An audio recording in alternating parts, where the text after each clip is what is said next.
ಸಹಿಷ್ಣುತೆಗೆ ಕಾರಣಕರ್ತರು ಅಂಥೇಳಿ ನಮ್ಮ ಯೋಗಿ ಆದಿತ್ಯನಾಥ್ ಅವರು ಹೇಳ್ತಾ ಇದ್ದಾರೆ. ಯಾಕೆಂದರೆ ಜಾತ್ಯತೀತ ನೆಲೆಗಟ್ಟಿನಲ್ಲಿ ಮುಸ್ಲಿಮರನ್ನು ರಕ್ಷಣೆ ಮಾಡ್ತಾ ಇದ್ದಾರೆ ಅವರು. ಅಲ್ಲಿಯ ದಂಗೆಕೋರರು ಮತ್ತು ಇನ್ನುಳಿದ ಅಲ್ಲಿಯ ಗೂಂಡಾಗಳು ಹಿಂದೂಗಳ ಮೇಲೆ ದಾಳಿ ಮಾಡ್ತಾ ಇದ್ದಾರೆ. ಇದಕ್ಕೆಲ್ಲ ಕಾರಣ ಯಾರಪ್ಪ ಅಂದ್ರೆ ಮಮತಾ ಅವರು ಜಾತ್ಯತೀತ ಹೆಸರದಲ್ಲೇ ಕೆಲವೊಂದಿಷ್ಟು ಒಂದು ರೀತಿ ಭಯೋತ್ಪಾದಕ ಜನರನ್ನು ಹುಟ್ಟಾಕಿದ್ದಾರೆ ಇವರು ಅಂತ ಆರೋಪ ಮಾಡ್ತಾ ಇದ್ದಾರೆ. ಅದು ತಮ್ಮ ಉತ್ತರ ಪ್ರದೇಶದ ಹರ್ದೋಯಿಯಲ್ಲೇ.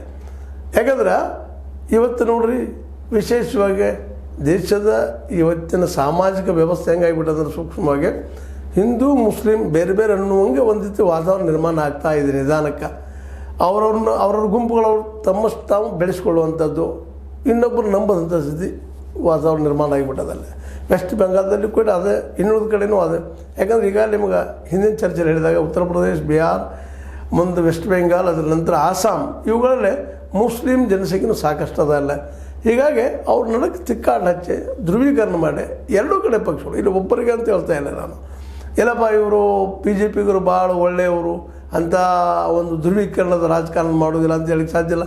ಅದೇ ಕಾಲಕ್ಕೆ ಮಮತಾ ಅವರು ಅಷ್ಟು ಏನಪ್ಪ ಅಂದ್ರೆ ಮುಗ್ಧ ರಾಜಕಾರಣಿ, ಅವ್ರದಿಂಥವ್ರು ಇದನ್ನು ಲಾಭಕ್ಕಾಗಿ ತಮ್ಮ ಲಾಭಕ್ಕಾಗಿ ಬೆಳೆಸ್ಕೊಳ್ಳೋದಿಲ್ಲ ಅಂತ ಹೇಳಿಕ್ಕಾಗೋದಿಲ್ಲ. ಹೀಗಾಗಿ ಇವತ್ತು ವೆಸ್ಟ್ ಬೆಂಗಾಲ್ದ ಡೆವಲಪ್ಮೆಂಟ್ ಏನಪ್ಪ ಅಂದ್ರೆ ಅಲ್ಲಿ ಒಂದು ರೀತಿಯಿಂದ ಇತಿಹಾಸ ನೋಡಿದಾಗ ಸದ್ದಲ್ಲಿ ಸಾಕಷ್ಟು ದಂಗೆಗಳಾಗಿದ್ದಾವೆ. ನಮಗೆ ಗೊತ್ತಿದ್ದ ವಿಷಯ.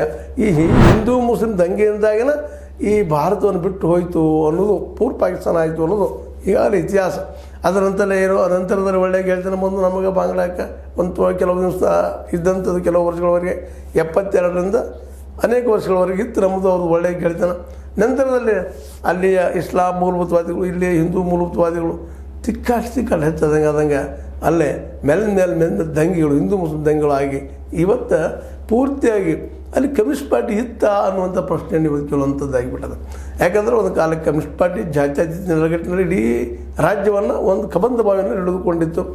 ಆದರೆ ಅತಿಯಾದಂತಹ ಒಂದು ಹಿಡಿತ, ಅತಿಯಾದಂತಹ ಒಂದು ಜಾತ್ಯತೀತತೆ ಅಥವಾ ಅತಿಯಾದಂತಹ ಒಂದು ಕಮ್ಯುನಿಸ್ಟ್ ನೀತಿಯಿಂದಾಗಿ ಅಲ್ಲಿಯೂ ಸಹ ಏನಾಗಿಬಿಟ್ಟು